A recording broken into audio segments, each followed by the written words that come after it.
Hello guys, আজকে সরস্বতী পুজো। এই সরস্বতী পুজোর দিনে আমি প্রথম মিনি ব্লগ করছি। তো এইটা দেখে নাও, আমাদের পাড়ার পুজো হয়েছে আর কি। সরস্বতী পুজোর সাথে সাথে এখানে গণেশ পুজো হয়েছে।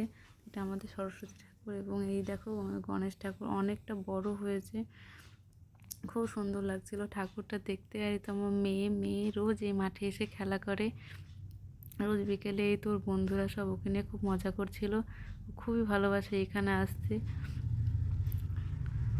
তারপর আমরা ফুচকা খেলাম, কিছু মাঠেই বসেছিল ফুচকা স্টলটা, খুব ভালো ছিল ফুচকাটা খেতে। তো সবাই মিলে ফুচকা খাচ্ছিলাম, আরও বেশ কিছু আমার বান্ধবী ছিল, দই ফুচকা খেলো। তারপর আমরা পাশে আরও একটা ঠাকুর হয়েছিল, সেটা দেখতে গেলাম। তো ঠাকুরটা খুব মিষ্টি হয়েছিল, খুব সুন্দর দেখতে হয়েছিল, প্রতিমাটা খুবই ভালো লাগছিল দেখতে।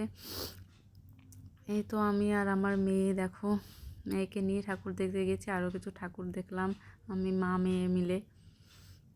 তারপর সেখানে খিচুড়ি ভোগ নিয়ে বাড়ি আসলাম। তো আজকের মতো টাটা। আর একটু ভেলপুরিও খেয়ে নিয়েছিলাম। টাটা।